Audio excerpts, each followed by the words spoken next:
이제 잠깐 기도하겠습니다. 하나님 아버지, 이제 시간이 되었으므로 주께서 삶의 자리에서 전심의 삶을 살기로 작정함으로 주님의 부르심 앞에 전심의 인생을 살다가 이제는 때가 되어 주님의 전을 찾았습니다. 주께서 수고한 모든 사랑하는 열린문교회 성도들에게 하나님 오늘 이 예배를 통하여 위로의 은혜가 임하게 하여 주시고, 하루를 살아가면서도 그들의 인생 가운데 있었던 많은 수고와 노고들이 하나님의 말씀을 통하여, 찬송을 통하여 하나님 위로받고 더 평안을 누리는 시간 될 수 있도록 도와주시옵소서. 그럼에도 불구하고 하나님, 우리가 무엇을 받고자 하는 예배가 아니라 그저 우리에게 모든 것 주신 주님 앞에 그저 감사와 영광을 올려드리는 예배의 시간 될 수 있도록 도와주시옵소서.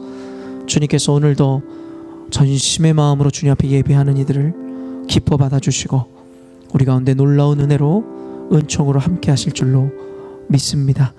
감사드리며 거룩하신 예수님의 이름으로 기도합니다.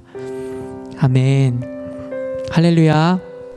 오늘도 주의 말씀과 은혜를 사모함으로 이전을 찾으신 여러분들을 환영하고 축복합니다. 이 시간에 우리 첫 곡으로 준비된 것은 아무것도 두려워하지 말라 라는 곡입니다. 제가 이 곡을 한두 번 이렇게 불러보면서 그런 생각이 들더라고요. 참 한국 이 교회만큼 예배가 많은 교회도 없는 것 같아요.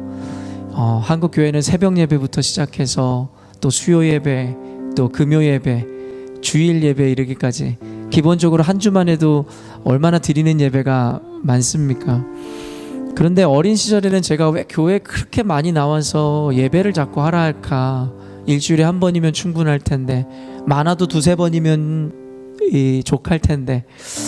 근데 요즘 들어 제가 계속 생각되어지는 것은, 요즘 말씀을 강해하고 바라볼 때마다 결국엔 믿음이 있노라 하지만 우리 인간이란 존재의 연약함, 또 세상에 나아가 살아갈 때의 번번이 무너질 수밖에 없는 세상의 구조와 우리들의 한계, 그런 것을 보면서 주님께서 매일같이 교회에 모이게 하시고 또 기도하게 하시고 찬송하게 하신 은혜를 이유를 발견하게 됩니다. 세상을 살아갈 때 우리는 두려워할 수밖에 없고 절망할 수밖에 없고 낭망할 수밖에 없는 삶인지도 모르겠습니다. 그러나 교회 나와 우리가 찬양함으로 기도함으로 얻은 위로와 용기를 가지고 세상에 나아가 그 세상과 담대히 맞서며 나아가야 될 줄로 믿습니다. 오늘 이 찬양 부르실 때에 우리의 도움이 되시고 위로가 되시고 힘이 되시는 주님 앞에 오늘 하루에 어려웠던 모든 순간들 올려드리고 하나님 앞에 담대함을 힘입어 또 내일도 또 모레도 한 주도 살아가시는 여러분 되셨으면 좋겠습니다. 우리 함께 찬양하며 나아가시겠습니다. 주님께서 말씀하십니다. 아무것도 두려워 말라. 아무것도 두려워 말라. 주 나의 하나님이 지켜주시네.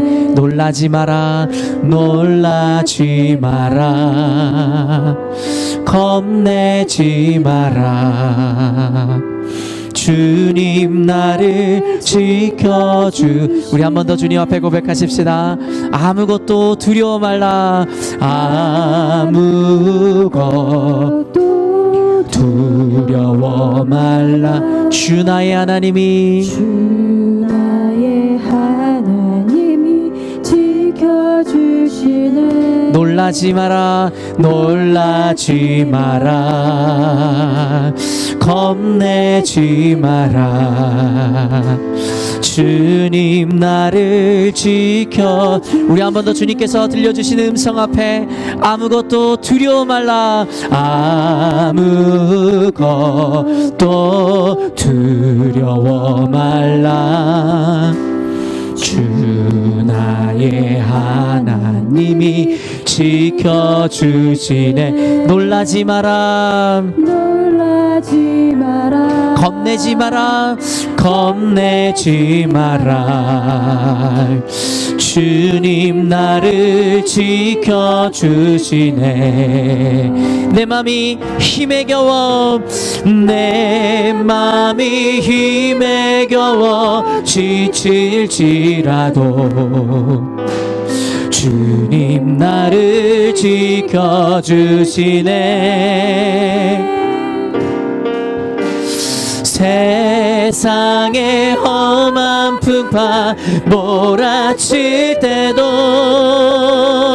주님 나를 지켜주시네. 주님은 나의 산성, 주님은 나의 요새, 주님은 나의 나의 힘이 되신, 나의 힘이 되신 여호. 내 맘이 힘에 겨워, 내 맘이 힘에 겨워 지칠지라도 주님 나와를 지켜주시네. 세상의 험한 풍파 몰아칠 때도 주님 나를 지켜주시네.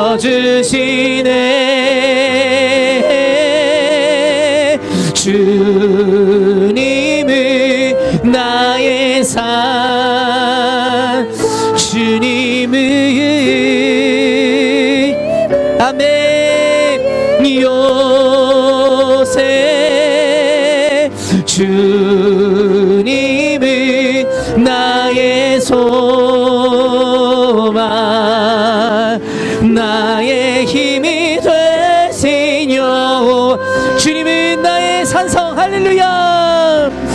주님은 나의 산, 아멘. 주님은 나의 요새, 주님은 나의 소망, 나의 힘이 되신. 우리 한 번 더 믿음으로 선포하십시다. 주님은, 할렐루야, 주님은 나의 산성. 아멘. 주님은 나의 요새, 주님은 나의 소망, 나의 힘이 되신, 나의 힘이 되신 여호와. 사랑하는 열린문교회 성도 여러분, 이 시간 우리 함께 잠시 기도하며 주님 앞에 나아가시지 않겠습니까? 우리 함께 믿음으로 기도하며 고백했던 것과 같이 주님만이 우리의 산성이 되어주시고 우리의 피할 요새가 되어주시며 우리의 소망이 되어주시고 힘이 되어주시는 여호와 하나님이심을 믿습니다. 각자가 허락된 삶의 환경과 삶 가운데 부침을 경험하는 모양과 종류, 또 고난이라 여겨지는 그러한 일들이 다 다를지라도 하나님께서 동일하게 우리 모두에게 말씀하십니다. 그 어떤 것도 두려워하지 말고 놀라지 말고 겁내지 말라고. 주 여호와 하나님께서 우리를 지켜주신다고 말씀하십니다. 혹시 여러분의 인생 가운데 여러분의 힘으로 능히 감당해내지 못하는 문제나 고된 일들이 있으십니까? 하나님의 음성에 의지함으로 그 하나님 앞에 의지하시지 않으시겠습니까? 혹시 당장 내 삶 가운데 그러한 고난과 어려움이 없다 할지라도 혹시 주변인들을 위해서 기도해 주시지 않겠습니까? 또한 교회를 위해서 기도해 주시지 않겠습니까? 우리의 눈으로 볼 때는 너무나 거대한 장벽과 같은 문제들이 있을지라도 전능하신 하나님 앞에 그 문제를 가지고 나갈 때에 그 문제는 아무것도 아니며 주님의 위대함 앞에 먼지와 같은 이름을 고백하며 주님 우리를 도와주시고 교회를 지켜주시고 가정을 지켜주시고 삶과 우리들의 직장을 지켜달라고 주님 앞에 우리의 모든 걱정과 근심 올려드리며 기도함으로 주님의 도우심의 손길을 구하며 나아가시겠습니다. 기도하시겠습니다. 오늘도 살아계셔서 우리와 함께 하시는 전능하신 하나님, 주님의 의로운 오른손과 거룩하시고 전능하신 주님을 의지함으로 이 시간에 기도하며 나아갑니다. 하나님께 부르짖는 자들마다 크고 비밀한 일을 말씀해 주시리라 약속하신 주님, 하나님의 보호하심과 권능의 날개를 펴사 우리를 하나님의 요새로 하나님의 품으로 보호하시겠다 말씀하시는 주님께서 하나님 믿음으로 기도하는 열린문교회 성도들의 기도 가운데 응답하여 주시옵소서. 오늘도 믿음으로 주님을 바라며 주님 앞에 겸손한 마음으로 나아갈 때에 하나님 우리 사랑하는 열린문교회 성도들의 기도를 통하여 오늘도 역사하여 주시고 우리 가운데 한량없는 하나님의 은혜와 기름 부심의 충만의 역사가 임하게 하여 주시옵소서. 교회를 집어삼키려고 하는 악한 사단 마귀의 세력들이 나사렛 예수의 이름으로 명함을 선포할 때 떠나가게 하여 주시고 오직 기도의 용사요 하나님을 붙잡는 하나님의 사람들이 교회를 위하여 하나님을 위해서 기도할 때에 하나님의 권능의 오른손으로 말미암아 교회를 지켜보호하여 주시고 어떠한 사단 마귀의 세력이 틈타지 않도록 철저하게 하나님 보호하여 주시옵소서. 하나님 우리 사랑하는 성도들의 삶을 주님께서 지켜보호하시는 줄로 믿습니다.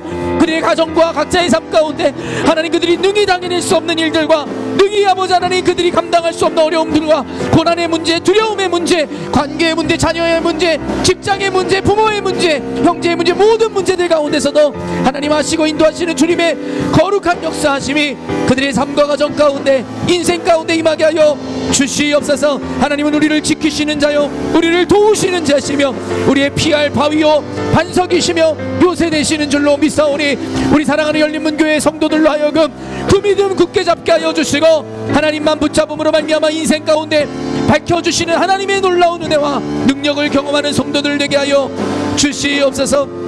오늘도 주께서 우리 가운데 함께 하실 때에 우리의 기도를 들으사 응답하여 주시고 우리 가운데 하나님의 놀라운 은혜와 긍휼의 빛을 비춰 주실 줄로 믿습니다.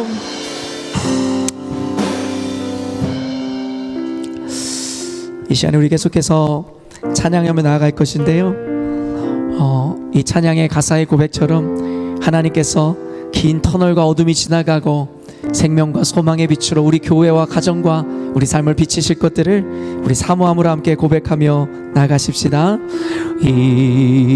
이곳에 생명샘 솟아나 눈물 골짝 지나갈 때에 머지않아 열매 맺히고 웃음소리 넘쳐나. 다시 한번 소망을 담아 고백하며 나가십시다. 이곳에 생명샘 솟아나 눈물 골짝 지나갈 때에 믿음과 소망함으로 머지않아 열매 맺히고 웃음소리 넘쳐나리. 꽃들도 구름도 바람도 넓은 바다도 찬양하라 예수를. 하늘을 울리며 노래해 나의 영혼아 은혜의 주. 그날에 하늘이 열리고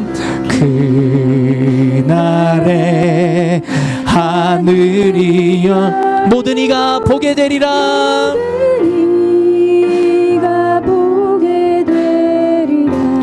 마침내 꽃들이 피고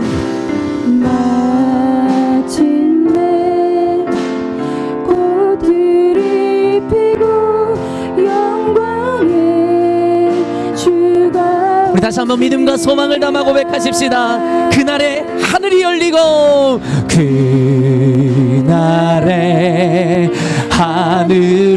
열리고 모든 이가 다 보게 되리라. 마침내 꽃들이 피고 마침내 꽃들이 피고 영광의 주가 영광의 주가 오시리라. 꽃들도 구름도 넓은 눈은 바다도 찬양하라 예수를. 하늘을 울리며 노래해 나의 영혼아. 은혜의 주 꽃들도 구름도 할렐루야. 꽃들도 구름도 바람도 넓은 바다도 찬양하라 예수를. 아멘. 하늘을 울리며 노래해 나의 영혼아. 은혜의 주 우리 목소리로 고백하십시다. 꽃들도 구름도 바람도 넓은 바다도 찬양하라 예수를. 하늘을 울리며 노래해 나의 영혼아. 은혜의 주 우리 목소리로만 한 번 더 고백하시며 주님 앞에 나가십시다. 꽃들도 구름도 바람도 넓은 바다도 찬양하라 예수를. 하늘을 울리며 노래해 나의 영혼아. 은혜의 주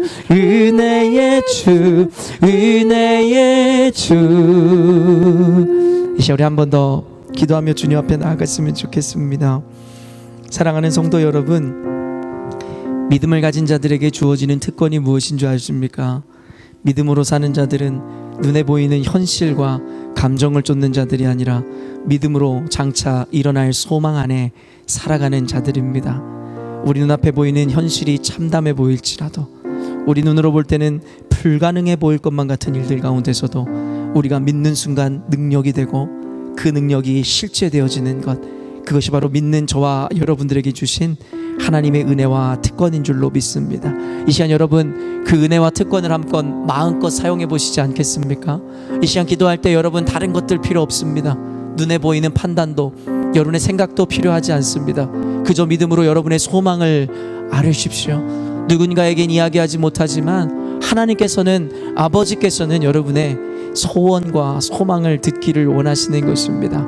이 시간 기도함으로 하나님, 우리 교회 가운데, 우리 가정 가운데, 우리 인생 가운데 하나님 우리가 이루고자 하는 것들 너무나 많사오니 눈에 보이는 것으로 인하여 절망하거나 눈에 보이는 것으로 재단하여 현실을 하나님 스스로 만들어가는 것이 아니라 믿음으로 주님을 바라봄으로 말미암아 믿음으로 소망하고 이루고자 하는 모든 것들이 우리 교회 가운데, 가정 가운데, 인생 가운데 열리게 해달라고 우리 아버지를 의탁하고 믿고 신뢰하는 마음으로 함께 기도하며 주님 앞에 나아가도록 하겠습니다. 기도하십시다.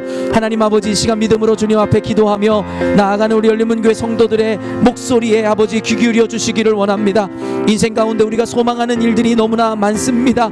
하나님, 세상에 보이는 것을 바라보며 하나님 그것은 바보 같은 일이라, 불가능한 일이라 이야기하지만 믿음의 자녀요, 믿음으로 세상을 살아가는 우리들에게 하나님 아버지 현실이 아닌 현실 너머에 있는 하나님의 나라를 바라보게 하여 주시니 감사합니다.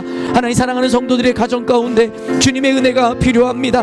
나뉘어지고 분리된 가정 가운데 하나님의 은혜와 아버지 안의 평강으로 말미암아 하나 되어지는 아버지 놀라운 은혜가 있기를 원하며, 우리 사랑하는 열린문교회 가운데서도 하나님께서 그러한 은혜와 축복을 허락하사 이제는 더 이상 나눔과 분열이 아닌 하나님 안에서의 하나됨과 하나님 말씀 가운데 아버지 오직 순종함으로 주의 말씀대로 살아가는 놀라운 일들이 우리 교회 가운데 이루어질 수 있도록 주님 축복하여 주시옵소서. 하나님께서 우리 가운데 함께 하실 때에 하나님 아버지 우리가 불가능하다 여겼던 모든 일들이 가능케 되어지는 줄로 믿사오니 우리 사랑하는 성도들로 하여금 이 시간 믿음의 믿음을 더하여 주시고 하나님 믿음의 눈을 들어 하나님이 이루실 일들을 바라보게 하여 주시옵소서. 하나님 우리가 믿음으로 주님을 바라보는 순간 하나님 아버지 모든 닫혔던 것이 열리는 은혜가 있을지며 어둠이 밝히고 하나님의 빛으로 아버지 안에 밝아지는 일들이 일어날 것입니다. 하나님 아버지 긴 터널과 같은 인생의 길이 아버지 안에 활짝 피어남으로 말미암아 하나님 꽃이 피고 하나님의 놀라운 기적의 역사가 우리 삶 가운데 비춰질 줄로 믿습니다. 누구든지 부르짖는 자들의 기도에 응답하신 하나님, 구하는 자들마다 찾는 자들마다 하나님께서 더 좋은 것 주시겠다 말씀하셨사오니 우리 사랑하는 열린문 교회 성도들로 하여금 하나님의 은혜를 경험하는 시간 되게 하여 주시고 오직 말씀에 의한 오직 믿음에 의한 오직 예수 그리스도에 의한 놀라운 아버지 은혜와 응답이 이 시간 우리 기도하는 성도들의 삶 가운데 가정 가운데 직장 가운데 인생 가운데 교회 가운데 이루어지게 하여 주시옵소서. 하나님 우리로 하여금 하나님의 자녀요 전능하신 하나님을 소유하는 백성이 되게 하여 주시니 감사합니다. 예수를 믿는 믿음으로 세상을 살아내기란 우리의 생각처럼 쉬운 것은 아니었지만 그럼에도 불구하고 고난과 때때로 다가오는 역경 가운데서도 아주 엎드러지지 않는 이유는 지금도 살아계심으로 우리를 지키시고 인도하시는 주님을 믿는 믿음 붙잡고 살아가기 때문인 줄로 믿습니다.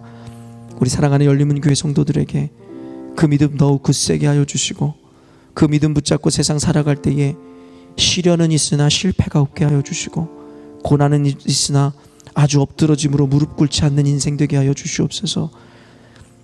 하나님께서 우리를 연단하신 후에 정금과 같이 사용하시겠다 말씀하셨습니다. 여기 모여있는 모든 성도들의 삶이 인생이 주님 앞에 귀히 정금같이 쓰임받는 성도들의 가정 되게 하여 주시옵소서. 하나님 이 시간에 우리가 소망을 주님 앞에 아뢰었나이다. 우리가 구하는 것보다 더 좋은 것을 주신다 말씀하신 주님께서 오늘 우리 성도들의 기도를 통하여 역사하여 주시고 우리 믿음이 실제화되는 놀라운 기적의 현장 가운데 우리 사랑하는 성도들이 살아가게 하여 주시옵소서. 믿음으로 구한 자들, 믿음을 붙잡고 나아간 자들의 삶에 결코 실망함이 없음을 믿습니다. 주님, 우리 사랑하는 성도들에게 오늘도 응답받는 저녁 되게 하여 주시고 살아계신 주님의 음성을 듣고 주님을 경험하는 이 저녁이 될 수 있도록 축복하여 주시옵소서. 감사드리며 거룩하신 예수님의 이름으로 기도합니다. 아멘. 우리 옆 사람들에게 이렇게 고백하시겠습니다. 하나님께서 당신의 기도에 응답하실 줄로 믿습니다.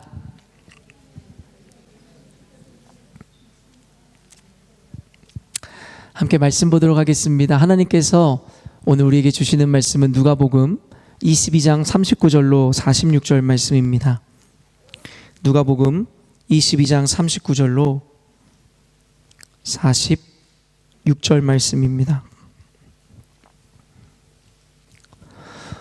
다 찾으신 줄로 알고요. 저와 여러분이 한 절씩 교독하여 읽도록 하겠습니다.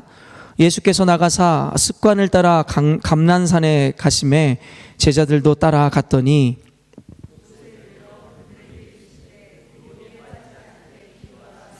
그들을 떠나 돌 던질 만큼 가서 무릎을 꿇고 기도하여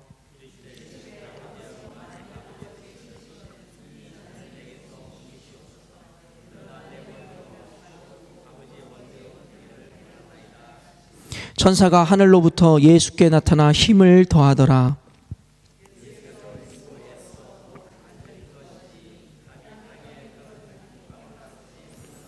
기도 후에 일어나 제자들에게 가서 슬픔으로 인하여 잠든 것을 보시고 어찌하여 자느냐 시험에 들지 않게 일어나 기도하라 하시니라. 아멘. 오늘은 누가복음 본문 말씀을 가지고 인간으로 오신 예수님이라는 제목으로 함께 말씀을 나누고 누가복음에 대한 간략한 개관을 하는 시간을 갖도록 하겠습니다. 이 사복음서 중에 세 번째 책입니다.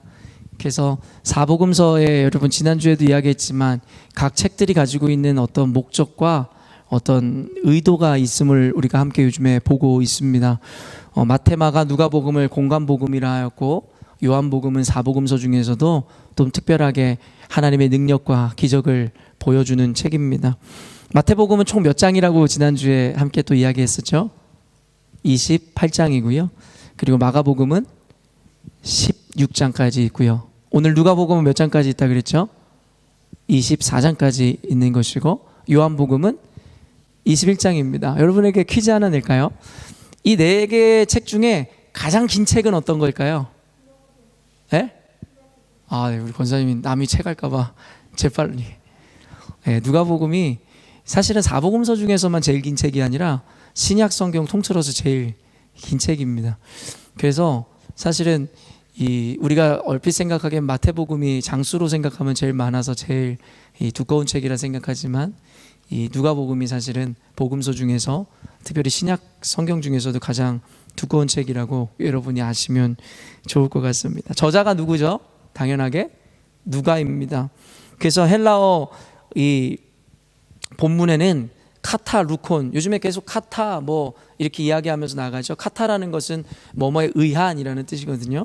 그래서 카타 루콘 하면 누가의 의한이라는 표제어가 등장하게 됩니다. 저자인 누가는요, 유대인이 아니라 특별하게 이방인이었어요. 그는 이 바울 사역의 초창기에 안디옥에서 개종한 헬라인이었습니다. 근데 참 재밌게도 하나님의 역사라는 것이 선택부터 그의 섭리가 있으셨던 것 같아요. 그는 헬라인이었기에 어쩌면 헬라어에 가장 능통한 사람이었는지 모르겠어요. 그러다 보니까 이 누가복음은요, 정말 잘 쓰여진 책, 수준 높은 헬라어를 사용해서 기록된 책으로 유명합니다. 헬라인이었던 누가, 그리고 여러분 잘 알고 있으시겠지만 누가의 직업이 뭐였죠? 의사였어요.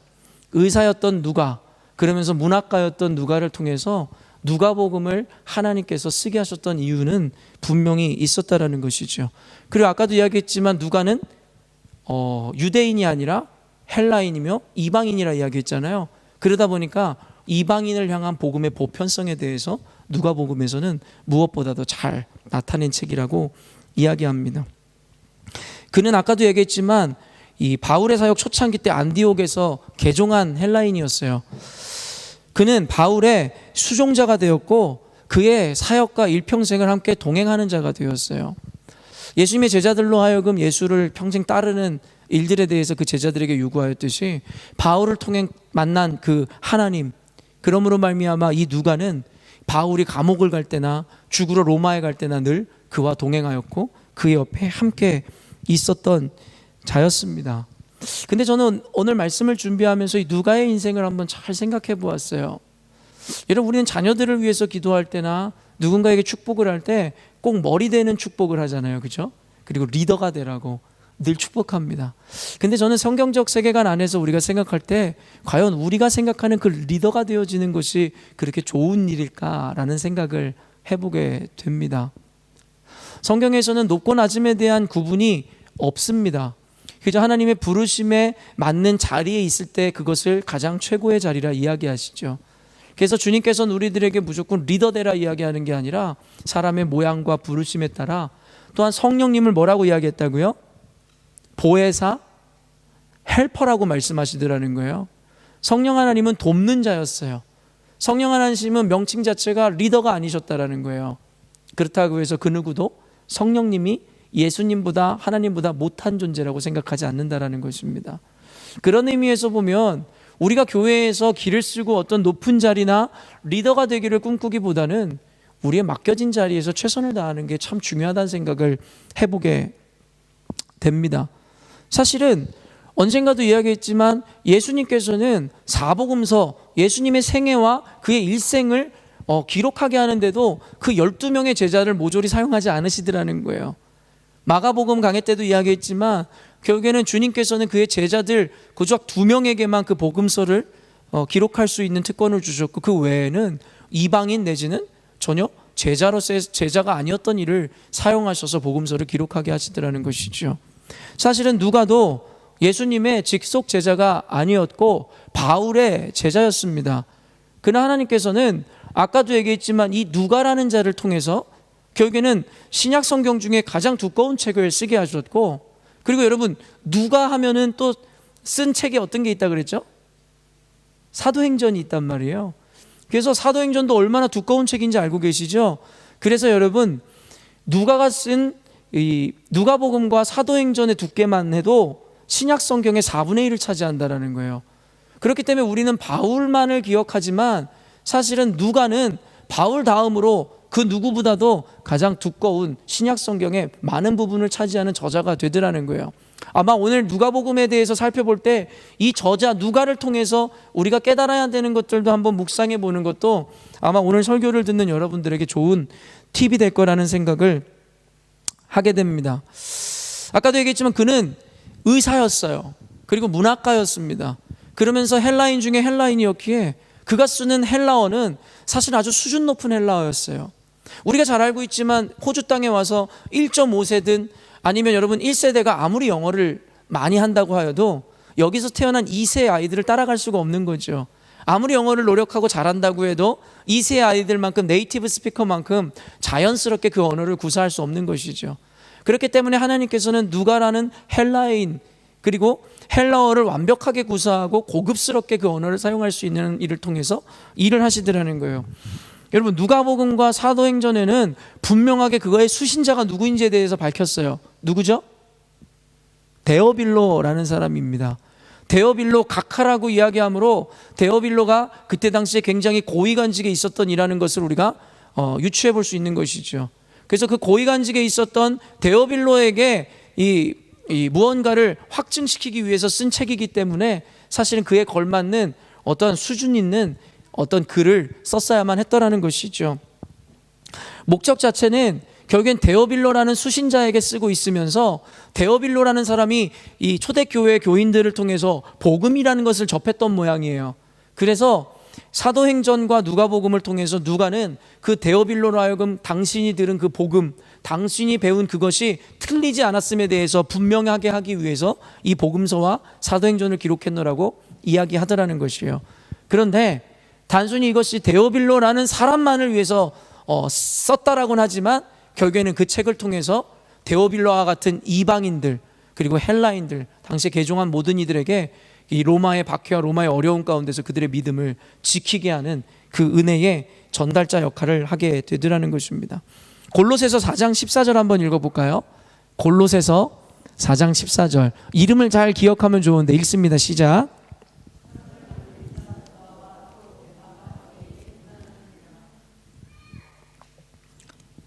골로새서 이 골로새 교회의 교인들에게 바울이 문안하면서 소개했던 사람이 바로 누가였습니다. 특별히 그에게 어떤 수식어가 붙어요? 사랑을 받는 의사 누가라고 이야기하더라는 것이에요. 그리고 또 누구의 이름이 나왔었죠? 데마라는 사람이 등장하게 되는데 참 주요한 인물들입니다. 아까도 이야기했지만 누가는요 바울의 사역하는 기간 동안 전도여행 기간 동안 내내 그의 옆을 지켰습니다. 그가 감옥에 있을 때나 심지어는 어때요? 로마로 그가 이제는 순교자를 각오하고 갔을 때도 그의 곁을 지키고 있었던 말 그대로 마지막까지 함께 했었던 사람이 바로 누가였습니다. 그런데 디모데후서 4장 10절에서 11절 보면 재밌는 이제 말씀이 있는데요. 한번 읽어볼까요? 디모데후서 4장 10절로 11절 읽습니다. 시작.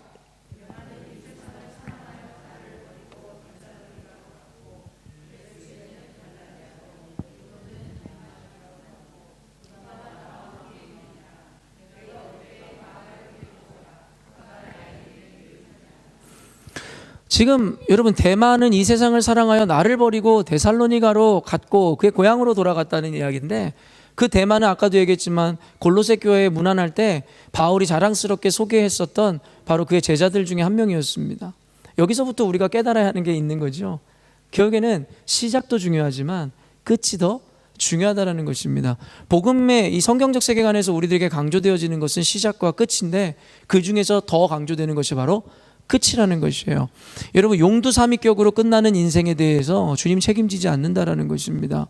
누가와 데마는 바울이 그렇게 신뢰했었던 그의 제자였으며 그의 추종자들이었지만 결국엔 어때요? 누가는 그가 감옥에 투옥되어 있을 때나 죽음의 순간까지 끝까지 함께 했었던 사람임으로 말미암아 바울의 사역과 예수님의 생애를 기록할 수 있는, 여러분, 이 복음서의 저자, 사도행전의 저자가 되는 축복을 누리게 됐고, 데마는 그 이후로 세상을 사랑하여 제 갈 길로 감으로 말미암아 그의 인생은 그 이후 어떻게 됐는지조차도 기록에 남지 않는 이가 되더라는 것입니다. 여러분, 우리는 성경을 보면서 우리의 신앙을 지금까지 잘 지켜왔음에 대해 하나님께 감사해야 합니다. 그러나 더 중요한 것은 이러한 전체적인 맥락에서 우리의 신앙을 다시 한번 다짐해야 될 필요가 있는 것이지요. 지금까지 여러분이 열린문교회를 지켜오고 신앙을 지켜왔었던 지금까지의 공도 중요하지만, 여러분, 결국에는 끝까지 그 경주의 끝을 낼 때까지 여러분이 끝까지 주님 말씀 붙잡고 교회를 지키고 하나님 나라를 완성해가는 그 과업을 여러분이 실천해낼 때에 하나님께서 끝까지 충성되고 잘한 종이라고 여러분을 칭찬하신다라는 것입니다. 그러므로 오늘 성경에는 결국에는 누가, 그리고 아까 데마라는 친구를 통해서 결국엔 둘에 대한 분명한 비교를 성경은 우리들에게 이야기하는지도 모르겠습니다. 그래서 우리는 누가라는 이가 어떤 자였는지도 잘 알지 못하였지만 결국 끝까지 그 자리를 지켜주었던 누가라는 이는 하나님 앞에 이렇게 크게 쓰임받게 되더라는 것입니다. 이 누가복음의 특징 중에 가장 큰 특징이 무엇이냐면요, 바로 복음에 대한 보편성을 이야기하고 있다라는 것입니다. 이 누가는요, 의도적으로 이 세속의 역사와 하나님의 구속사를 연결시키기를 원했어요. 그래서 그의 의도를 분명히 드러내는 것이 1장과 2장과 3장에마다 그 시기, 그 역사적인 세속의 역사들에 대하여 포인트를 집어내더라는 거예요. 그래서 유대왕 헤로데 때에, 그리고 그때에 가이사 아구스도가 영을 내려, 그리고 디베료 황제가 통치한 지 15해에, 그러므로 말미암아 세상의 역사가 흘러가는가 동시에 예수 그리스도의 구원 사역도 함께 이루어가지고 가고 있음에 대한 보편성의 원리들, 시간적인 의미를 이야기하더라는 거죠. 언젠가도 이야기했지만 누가복음에 족보가 등장하는데 3장에 등장하는 족보가 마태복음에 나오는 족보랑 다르다고 이야기했습니다. 마태복음의 저자의 의도가 뭐라고 이야기했었죠? 왕으로 오신 예수님을 부각시키기 위해서 왕의 족보를 나열했으며, 그리고 무엇보다도 누구로부터 그 조상이 시작돼요? 아브라함, 바로 유대인의 조상으로부터 시작되는데, 누가복음에 기록되어 있는 이 족보는 아브라함을 훨씬 거슬러 올라가 아담에 이르기까지 올라가더라는 거예요. 그러므로 말미암아 이방인이었던 여러분 누가는요, 단순히 유대인들이 그들의 조상으로 여러분 이렇게 이 말씀의 어떤 것들을 매듭지려는 것이 아니라, 결국에 이 복음이라는 것은 아브라함으로부터 시작되는 것이 아니라 아담 때부터 시작되었던 보편적인 은혜이며 모든 인류를 위한 것이었다라고 강조하고 싶었던 것이겠죠. 유대인이었던 마태와 그리고 그 수신자가 유대인이었던 것과는 전혀 다른 수신자와 저자였기에 사실은 강조점이 달랐다라는 것입니다. 그래서 누가복음에서는 복음의 보편성, 그리고 그 복음을 전해 들어야 하는 이들이 유대인뿐만 아니라 이방인뿐만 아니라 모든 계층이라는 것을 강조하기 위해서 일반 역사를 거론하기 시작하더라는 것이죠. 특별히 이 누가복음의 특징은 무엇이냐면요, 이제는 어떤 민족이라는 것을 뛰어넘어서 계층이라는 것의 개념으로 넘어가는데, 여기에서는 특별히 여인들에 대한 이야기들이 참 많이 등장합니다. 그래서 그때 당시에 여인들의 취급이 여러분 어땠는지 알고 계시죠? 그들은 개수조차도 하지 않고, 사실 예수님의 오병이어의 기적을 기록하는 그곳에서도 여성들이나 아이의 숫자는 세지도 않고 남자 장정들의 숫자만 5천이었다라는 기록 알고 계시잖아요. 고대 사회에서는 철저하게 여성들의 지위나 여성들의 인격이 무시되던 때였던 것만은 사실이었습니다. 그러나 이 복음의 보편성을 강조하기 위해서 누가는 그저 일반 역사를 여러분에게 나열해서 보여줄 뿐만 아니라 그때 당시에 천한 취급을 받고 개수조차 되지 않던 여인들이 주인공이 되어지는 내러티브들을 많이 써놓게 되더라는 것이죠. 그래서 어떤 죄 지은 여인이라든가 사마리아인, 선한 사마리아인, 그리고 탕자, 이거는 여성들이라기보다 마리아, 그러니까는 그 예수 그리스도의 어머니 마리아부터 시작해서 엘리사벳, 안나, 그리고 나인성의 과부, 그리고 경제적으로 예수님과 제자들을 섬겼던 어떤 여인들의 이야기. 그래서 그때 당시에 이 취급받지 못했던 여인들의 이야기를 통해서 여인들이 주인공이 되어지는 내러티브들을 짜내가 나가더라는 것이죠. 그리고 또한 마르다와 마리아의 이야기도 등장하게 됩니다.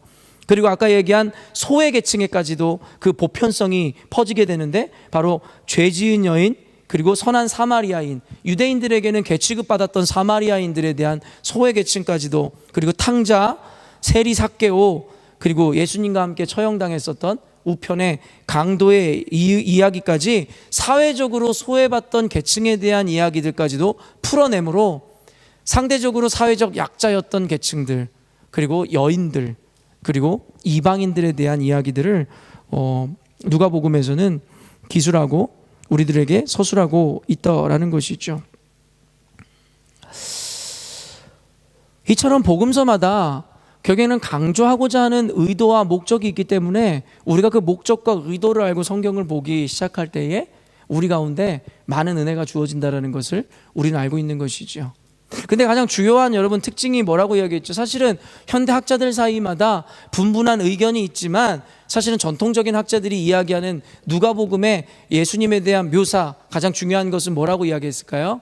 바로 인간으로 오신 예수님이었다는 거예요. 한 번 더 여러분에게 점검해 드리겠습니다. 마태복음은 왕으로 오신 예수님, 그리고 마가복음은 종으로 오신 예수님, 그리고 누가복음은 인자로 오신, 인간으로 오신 예수님, 그리고 네 번째 요한복음은 하나님의 아들로서의 신성을 강조하기 위해서 쓰여진 책이라고 여러분이 알고 계시면 그 주요 포커스들을 우리가 다 맞추게 될 것이라는 것이죠. 사실은요, 사복음서 중에서 제가 가장 감동되게 읽는 책 중에 하나가 바로 누가복음입니다.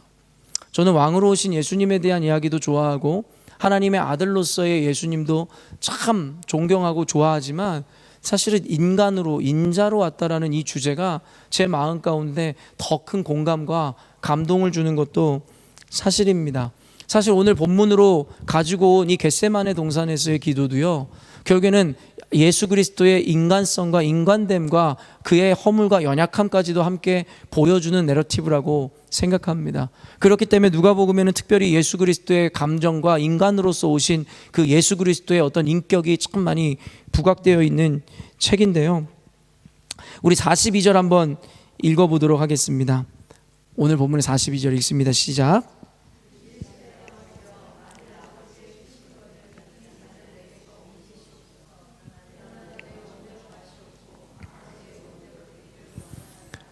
그리고 연이어 44절에 이렇게 기록하고 있습니다. 한번 읽어볼까요? 44절이요. 시작.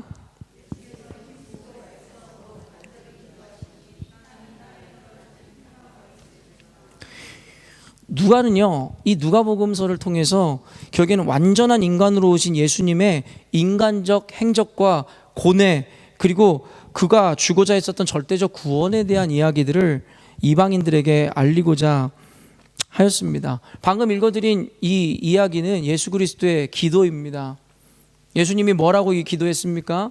하나님, 할 수만 있거든 이 잔을 내게서 가져가 달라는 것이에요. 이것이 바로 십자가에 못 박히기 전에 예수 그리스도의 마지막 기도가 되는 것이죠. 여러분, 예수님이 여기서 보여주신 그의 인간됨은 무엇이었어요? 바로 두려움이었다라는 것입니다. 이 역시도 학자들의 해석과 이 해설에 따라 달라질 수 있는 내용일지 모르겠으나, 전통적으로 많은 이들이 이 가운데 예수 그리스도께서 느끼실 수밖에 없었던 공포와 두려움에 대해서 기술하고 있다라고 입을 모읍니다. 여러분, 이것을 보면서 예수님에게 실망하는 분들도 혹 계실지 모르겠지만, 이것은 실망해야 되는 이유가 아니라 우리가 예수님을 존경해야 되는 이유가 된다라는 것 알고 계십니까? 여러분, 우리가 만약에 고통을 느끼지 않는데 두려워하지 않는 일을 본다면 여러분 그것을 그렇게 크게 대단하게 여기지 않을 거예요. 왜요? 고통을 느낄 수 없는 사람이잖아요.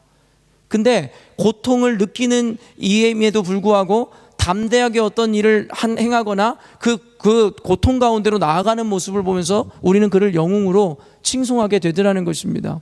예수님께서 만약에 이 땅 가운데 완전한 하나님으로만 오셨다면 예수 그리스도의 십자가의 죽음에 대해서 우리는 그렇게 그의 이름을 높일 이유가 없을지 모르겠습니다. 왜요?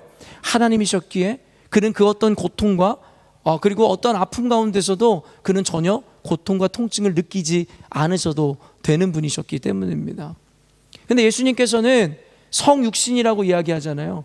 인간의 몸, 인간의 감정, 완전한 인간으로 오심으로 말미암아 인간이 느끼는 희노애락의 감정뿐만 아니라 육체적인 통증과 아픔까지도 모두 느낄 수 있는 존재로 이 땅 가운데 오셨다라는 거예요. 그럼에도 불구하고 그의 기도는 어떻습니까? 하나님, 이 잔을 내게서 옮겨주십시오. 인간의 두려움으로 말미암아 예수님도 피하고 싶었던 그 죽음 가운데서도 결국에는 그 통증과 고통을 이겨내므로 내 뜻대로 마옵시고 아버지 뜻대로 하옵소서라는 인간으로서 느끼는 공포와 두려움을 초월한 믿음이라는 것을 우리들에게 보여주더라는 것이죠. 예수님이 인간으로 오셨다라는 것이 주는 의미가 무엇이에요? 예수님이 해내셨기 때문에 저와 여러분도 할 수 있음을 보여주더라는 거예요. 그리고 역사가 증명하듯이 수많은 순교자들이 수많은 핍박과 고통 가운데서도 그의 육체적인 고통과 아픔을 이겨내고 믿음으로 극복해낸 위인들에 대한 이야기를 우리는 너무나 잘 알고 있더라는 것이죠. 사실 언젠가도 이야기했지만 예수님은 완벽한 인간인가 동시에 완전한 신이셨기 때문에 이중고를 느끼셔야만 했다라고 이야기했습니다. 우리가 느끼는 고통뿐만 아니라 신으로서 미리 닥칠 고난과 아픔을 그가 알고 있었기 때문에 여러분, 그에게 느껴졌었던 통증과 고통은 우리의 느낌보다 훨씬 이상이었다라는 것입니다. 고통, 그 아픔, 미리 아는 그의 고통에 대해서 언젠간도 여러분에게 이야기한 적이 있었죠. 예수님께서 그렇다면 여러분, 왜 인간으로 오셨어야만 했을까요? 저는 이 주제에 대해서 사실 우리가 곰곰하게 한번 생각해 봐야 한다고 생각합니다. 성육신 사건에 대해서 우린 잘 알고 있어요. 인간의 몸을 입고 오셨다. 예수님은 완벽한 인간인가 동시에 하나님이셨다. 이런 것은 잘 알고 있지만 왜 예수님이 하나님으로 오셨어야만 하며 왜 예수님이 인간으로 오셨어야만 했는지에 대해서 우리는 많이 고민해 보지 않는다라는 거예요. 여러분 어떠세요? 여러분 안에 스스로 답을 갖고 계신가요? 우리는 늘 예수님이 완전한 인간으로 오셨다라고 고백했습니다. 그런데 왜 예수님이 완전한 인간으로 이 땅에 오셨어야 될까요? 여러분 어떠한 답을 갖고 계십니까? 로마서 8장 3절에서 4절, 사실은 신학적인 오늘 이 해체를 가져가진 않을 건데 최소한의 신학적인 개념을 이해하려고 합니다. 로마서 8장 3절에서 4절 읽습니다. 시작.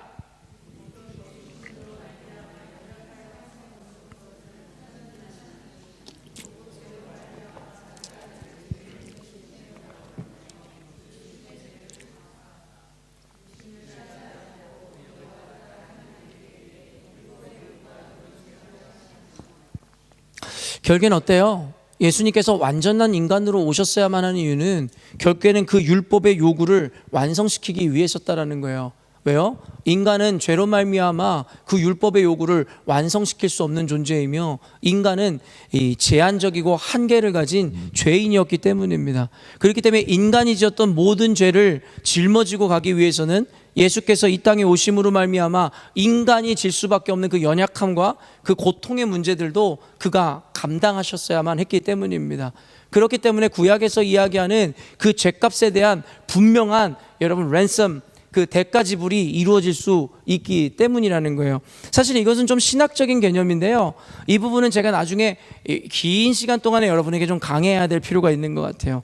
근데 오늘은 신학적인 개념에서가 아니라 왜 예수님이 인간으로 오셨어야만 했는지에 대한 그 영적인 의미와 우리들에게 주어지는 직접적인 그 의미에 대해서 한번 살펴보고자 하는 거예요.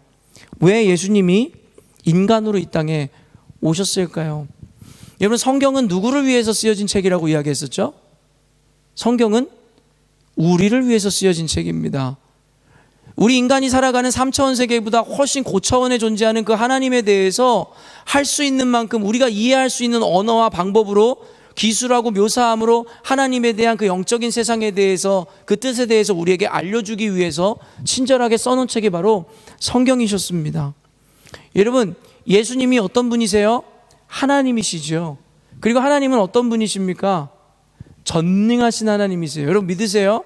그는 말씀 하나로 세상을 창조하신 분이셨다라는 거예요. 그러나 아까 말한 신학적인 어떠한 그 로직을 차처하고서라도 하나님께서 만약에 죄인인 우리들의 인생의 죄를 사하여 주시고 우리를 여러분 구원시키고자 하셨다면 여러분 어때요? 하나님에겐 그게 어려운 일이었을까요? 전혀 그렇지 않다라는 거예요. 굳이 예수님을 죽이시면서까지 우리들의 죄를 사할 이유가 없었다라는 거예요. 왜요? 하나님은 전능하신 하나님 창조주시기 때문입니다. 굳이 예수님을 보내시는 아픔 가운데 우리를 구원하실 수밖에 없었던 것이 아니에요. 말 한마디면 저와 여러분의 죄를 완전히 씻어주실 수 있었다라는 거예요. 그런데 왜 하필이면 예수 그리스도를 인간으로 오게 하시고 죽게 하심으로 말미암아서 결국에는 하나님께서 우리를 향하신 그 구원을 이루시냐는 거예요. 왜일까요? 하나님께서 성경에서 이렇게 이야기하는 것이죠. 결국엔 예수 그리스도로 말미암아 하나님 당신의 사랑을 우리에게 확증하시기 위함이었다라는 것입니다. 아까도 얘기했지만 성경은 인간을 위해서 쓰여진 책이라고 이야기했습니다. 예수님께서 인간으로 오셔서 십자가에 못 박혀 죽으셨어야만 하는 이유는 무엇이냐면 바로 인간인 저와 여러분들에게 공감하게 하시기 위해셨다라는 거예요. 하나님의 사랑과 당신의 방법을 보여주기 원하셨다라는 것입니다. 여러분 인간이라는 것은요 누군가가 모범을 보이지 않으면 그것에 대해서 인정하지 않는 사람들입니다. 그렇지 않아요? 말로만 떠드는 사랑, 말로만 떠드는 어떤 것들에 대해서 우리는 존중하지 않아요. 그가 삶으로 보여주고 나타날 때에 비로소 그에 대한 신뢰와 그에 대한 인정을 하게 되는 것이 저와 여러분의 존재의 한계이겠죠. 우리 한계를 아셨던 하나님께서는 예수 그리스도를 보내심으로 말미암아 내가 너희들을 얼마나 사랑하는지에 대해서 하나님 아버지 당신의 마음을 확증하시기를 원하셨어요. 둘째로는 여러분 어때요? 예수님께서 완전한 인간으로 오시고 십자가에 희생하여 죽으심으로 내가 했으니 너희들도 할 수 있다는 것을 몸소 보여주기를 원하셨다는 것입니다. 그런 의미에서 예수께서 인간으로 오셔서 이 땅에 오심으로 인간으로서 모든 고통을 받아내시고 십자가에 못 박혀 죽으셨어야만 하는 이유는 여러분들에게 그저 말로만 떠드는 신앙, 말로만 떠드는 어떤 사랑이 아니라 삶으로 보여줌으로 확증하고 증명하고자 했었던 하나님의 의지셨다라는 것입니다. 하나님은 말씀만으로 우리를 사하여 주시고 우리를 구원하실 수도 있었으나 그것만으로는 인간이 설득되어지지 않고 인간이 확신할 수 없음을 아셨기 때문에 실제적인 당신의 사랑을 인간 예수를 보내심으로 또한 인간 예수께서 실제적으로 그 고통을 감당하심으로 우리들에게 하나님의 사랑과 그 섬김의 도를 깨우쳐 주시고 보여주시더라는 것입니다. 그리고 결론에는 예수님께서 인간으로 오심으로 말미암아 하나님께서 우리에게 사명을 주시게 되는데 그것이 바로 내가 걸어간 길을 너희들도 따라올 수 있다라고 이야기하더라는 것입니다. 사랑하는 열린문교회 성도 여러분, 우리는 왕으로 오신 예수님을 믿습니다. 그리고 종으로 오신 예수님도 믿습니다. 하나님의 아들로 오신 예수님을 믿습니다. 그러나 우리가 오늘 좀 진정으로 주님 앞에 믿음으로 고백해야 하는 것은 하나님께서 굳이 그러지 않으셨어도 됐음에도 인간으로 우리 가운데 왔음에 대해서 인식하셔야 될 것입니다. 그러면서 그런 주님이 내가 보여준 이 사랑으로 너희들도 나를 따라오라고 이야기합니다. 예수 그리스도를 통해서 우리에게 주어진 것은 절대적 자유입니다. 그러나 그 자유와 함께 주님은 우리에게 책임을 요청하고 계시는 거예요. 바울 사도나 베드로 사도가 이야기하듯이 이런 무엇입니까? 나에게는 절대적인 자유가 있으나 그 자유로 인해서 나의 욕망을 채우기 위하여 사용하는 것이 아니라 도리어 영혼을 위해서 종로를 타겠노라고 이야기하는 그 사랑으로 승화시켜 나가는 과정을 성경은 우리에게 설명하고 있는 것이고, 예수님께서 굳이 하늘 보자 모든 권세를 버리고 인간의 몸을 입고 이 땅에 오셨음은 결국엔 우리 역시도 우리의 자유를 포기하고 우리의 인생 가운데 우리가 누릴 수 있는 그런 정욕들을 내려놓고 영혼을 얻고자 했었던 예수님의 모습을 본받아 우리도 희생과 섬김의 도로 예수님을 따라오라고 주님께서 인간으로 이 땅에 오셨다라고 저는 믿습니다. 결론을 맺도록 하겠습니다. 교회는요, 교회로서 그저 서 있는 것에 의미가 있지 않습니다. 예수님께서는 우리 교회가 그저 많이 모이고 이곳에서 그저 노래가 눌러 퍼지고 큰 교회를 세우라고 교회의 목적들을 세워주신 것이 아니라는 것이에요. 어떤 것입니까? 교회로 하여금 새 생명을 잉태함으로 하나님을 잃어버린 수많은 백성들로 하여금 하나님을 되찾아주는 사역 가운데 하나님께서 도구로서의 교회의 역할에 대해서 분명하게 말씀하십니다. 그러면서 너희들이 모여 예배하고 너희들끼리 그저 예수 믿으면 충분하다라는 그 자유와 그 가운데서도 예수님께서 하늘 보좌 권세를 버리고 인간으로 오셔서 인간들을 위해서 희생한 모습은 결국 오늘날 저와 여러분 교회가 본받아야 하는 예수 그리스도의 어떤 모형을 우리들에게 보여주시더라는 것입니다. 그러므로 오늘부터 조금씩 이제는 우리 열린문교회 가운데 사명을 말씀하시는 주님에 대해서 좀 이제는 여러분들에게 강조하기 시작할 것인데요. 이제는 열린문교회가 더 이상 우리 안의 문제나 내 내면의 문제, 내 개인의 구원의 문제에만 매달려서는 안 됩니다. 하나님께서 목적하신 분명한 목적을 향해서 우리가 바라보기 시작할 때에 하나님께서는 우리의 부족함들과 연약함들을 채워주신다는 원리를 우리가 잊지 말아야 합니다. 문제에 여러분의 집중하기 시작하면 문제가 해결되지 않을 것인데, 목적에 여러분이 눈을 돌려 목적을 바라보는 순간 여러분 안에 있는 부족한 부분이 하나님의 방법에 의해서 채워지는 것을 경험하게 될 것입니다. 예수께서 인간으로 오심은 결국에는 그의 모습을 통해서 우리에게 예수가 가신 길을 따라오라고 말씀하시는 하나님의 메시지임을 잊지 않으시는 저와 여러분이 되셨으면 좋겠습니다. 함께 기도하도록 하겠습니다. 하나님 아버지, 예수 그리스도의 오심을 통해서 하나님 아버지 우리가 깨닫게 하시고자 하셨던 하나님의 의도가 있음을 믿습니다. 사복음서 중에 누가복음까지 오며 우리는 왕으로 오신 예수님, 종으로 오셨던 예수님, 인간으로 오셔서 모든 인간이 누리는 고통과 아픔을 감당하셨던 예수님의 모습까지 우리가 함께 살펴보았습니다. 하나님, 어쩌면 예수 그리스도의 희생으로 주어진 교회의 무한한 자유함 가운데서 이제는 이전과 같이 그 자유함을 그저 나의 삶과 나의 가족과 나의 정욕을 채우는 일들에만 써왔다면, 이제는 예수 그리스도께서 희생하시고 버리신 그 권리를 통해 이제는 우리 교회가 깨닫기를 원합니다. 이제는 더 이상 나를 위한 예수님을 만들어가는 것이 아니라, 나를 위한 교회를 만들어가는 것이 아니라 사명 감당함으로 세상에 잃어버린 수많은 영혼들을 주님께 이끌어오는 아버지 구원의 방주의 역할을 감당하는 교회로서 하나님 우리가 인식되어질 수 있도록 주님 축복하여 주시옵소서.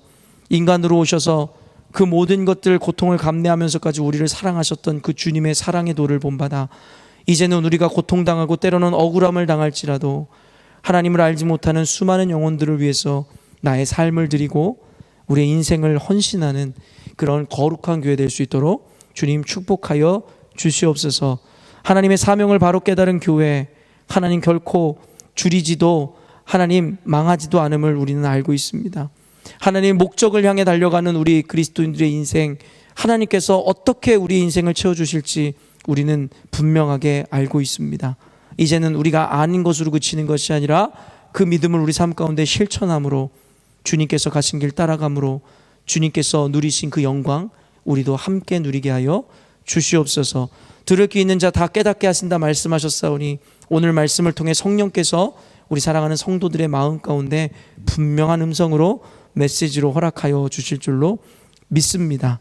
돌아가는 발걸음도 주님께서 지켜주심으로 오늘 말씀이 우리 마음 가운데 새겨지게 하여 주시고, 오늘 밤에라도 하나님의 은혜와 음성들이 더 깊이 들려질 수 있도록 주님 축복하여 주시옵소서.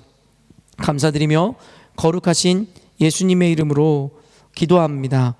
아멘. 주기도문 하시겠습니다. 하늘에 계신 우리 아버지여, 이름이 거룩히 여김을 받으시오며 나라가 임하옵시며 뜻이 하늘에서 이루어진 것 같이 땅에서도 이루어지이다. 오늘날 우리에게 일용할 양식을 주옵시고 우리가 우리에게 죄 지은 자를 사하여 준 것 같이 우리의 죄를 사하여 주옵시고 우리를 시험에 들게 하지 마옵시고 다만 악에서 구하옵소서. 대개 나라와 권세와 영광이 아버지께 영원히 있사옵나이다. 아멘.